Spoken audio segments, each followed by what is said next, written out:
بسم اللہ الرحمن الرحیم۔ قوم لوط پر اللہ کی عذاب کا واقعہ۔ حضرت لوط علیہ السلام علیہ کا ایک برگزید نبی تھے۔ آپ حضرت ابراہیم کے دور زمانے میں اہل سدوم کی رہنمائی کے لیے نبوت کے مناسب پر فائز ہوئے۔ سدوم کے آس پاس 5 نہایت ہی خوبصورت شہر آباد تھے۔ یہ علاقے نہایت ہی سرسبز و شاداب اور قدرت کی فیاضی کا حسین شاہکار تھا۔ یہاں باغات کی کثرت تھی، لہلہاتی کھیتیاں یہی کی ضروریات سے کہیں زیادہ تھی۔ اردن، شام اور اسرائیل کے درمیان بسا ہوا یہ علاقہ نہایت ہی زرخیز تھا۔ یہی وجہ تھی کہ آس پاس کی بستیوں کے لوگ بھی اپنی معاشی اور غذائی ضروریات کے پورا کرنے کے لیے ان بستیوں کی طرف آتے تھے، مگر یہ بات سدوم کے لوگوں کو بالکل بھی پسند نہ تھی۔ ان کے خیال میں ان کی بستی میں پیدا ہونے والے پھلوں، اناجوں اور سبزیوں صرف ان کی ہی حق تھا۔ وہ نہیں چاہتے تھے کہ دوسری بستیوں کے لوگ ان کے علاقے میں آئے۔ شیطان کا ورغلانہ ایک دن سدوم کے لوگ اس بات پر غور و فکر کر رہے تھے کہ باہر سے آنے والے لوگ کو یہاں آنے سے آخر کیسا روکا جائے، کہ ابلیس ایک بزرگ کی شکل میں ان کے محفل میں آیا اور کہا، اگر تم ان سے پیچھا چھڑنا چاہتے ہو تو میرے کہنے پر عمل کرو۔ ابلیس نے کہا کہ اگر تم ان بستیوں کے لوگ سے نجات چاہتے ہو جو تمہاری بستی میں آ جاتے ہیں، تو ایسا کرو کہ جب بھی کوئی شخص تمہارے علاقے میں آئے تو تم لوگ زبردستی اس کے ساتھ اپنی خواہش پوری کرو۔ اسی طرح یہ لوگ اس بستی میں آنا چھوڑ دیں گے۔ پھر اہل سدوم نے اس فعل بد کو اپنے پیشے بنا لیا۔ اپنی نفسانی خواہشات کے لیے مردوں سے بدفعلی اس قوم کو دستور بن گیا تھا۔ یہاں بے حیائی عام ہو گئی تھی۔ حکمران، سردار، رؤساء، ہر طبقے کے گھر گھر یہ عمل پھیل گیا۔ بڑی محفل میں یہ لوگ اس فحاشی کے کام کر کے خواہش ہوتے تھے۔ تلمود میں لکھا ہے کہ اہل سدوم اپنی روزمرہ کی زندگی میں سخت ظالم، دھوکے باز اور بد معاملے تھے۔ کوئی مسافر ان کے علاقے سے بحیثیت نہ گزر سکتا تھا۔ کوئی غریب ان کے بستی سے روٹی کا ایک ٹکڑا نہ پا سکتا تھا کہ باہر کے آدمی ان کے علاقے میں پہنچ کر فاقوں سے مر جاتا اور یہ اس کے کپڑے اتار کر اس کے لاش کو بہینہ دفنا کر دیتے۔ توحید کی دعوت۔ حضرت لوط علیہ السلام نے انہیں توحید کی دعوت دی اور بدکاری کے اس کا گنوانے سے عمل توبہ کرنے کا حکم دیا۔ حضرت لوط علیہ السلام نے کہا، تم بے حیائی کیوں کرتے ہو؟ کیا تم عورت کو چھوڑ کر لذت حاصل کرنے کے لیے مرد کی طرف میل ہوتے ہو؟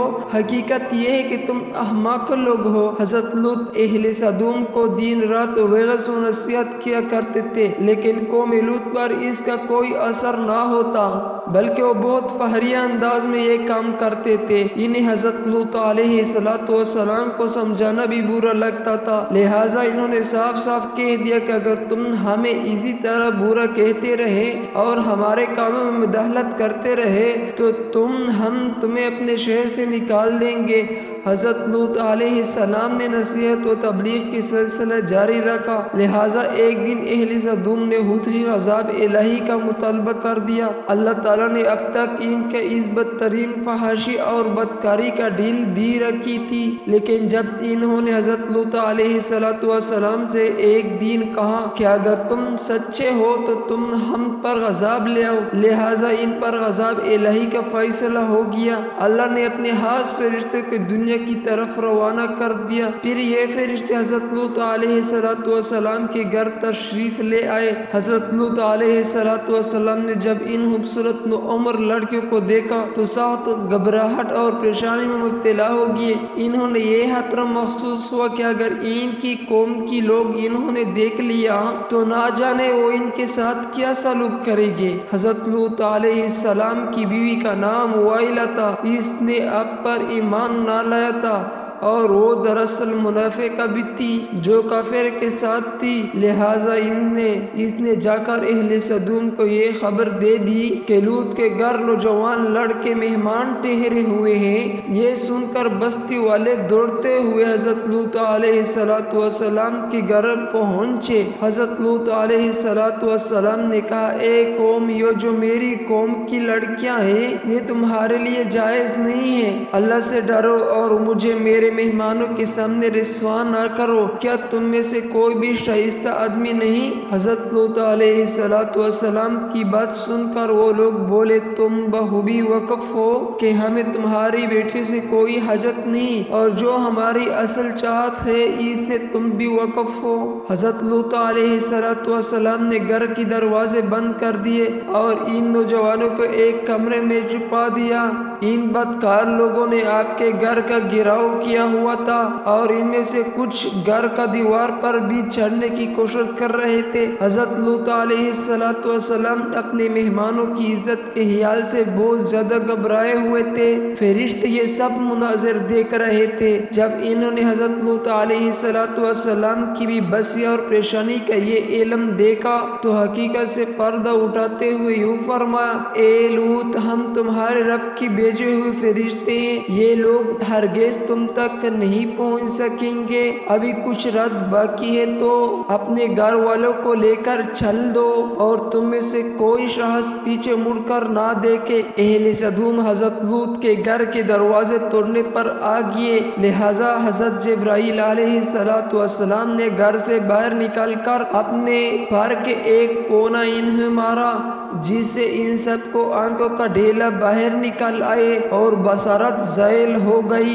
یہ عذاب ان لوگوں کو پہنچا جو حضرت لوط کے پاس بدنیتی سے آئے تھے۔ حضرت لوط علیہ السلام حقیقت حال جان کر مطمئن ہو گئے اور اپنے گھر والوں کے ساتھ رات ہی کو نکل کر کھڑے ہوئے۔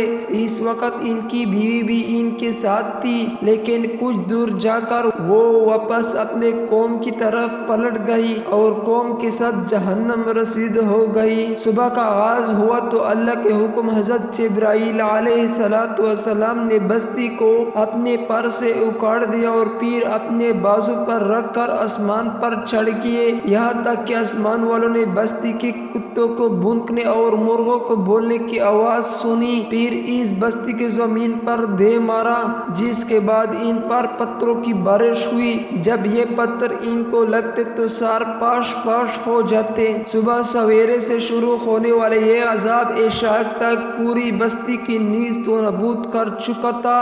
قوم لوط کی ان خوبصورت بستی کو اللہ نے ایک انتہائی بدبودار اور سیاہ جھیل میں تبدیل کر دیا، جس کی پانی سے رہتی دنیا تک کوئی فائدہ نہیں اٹھایا جا سکتا۔ سمندر کے اس خاص حصے میں کوئی جاندار، مچھلی، مینڈک وغیرہ زندہ نہیں رہ سکتے، اس لیے اس ڈیڑھ سے یعنی بحیرہ مردار کہا جاتا ہے جو اسرائیل اور اردن کے درمیان واقع ہے۔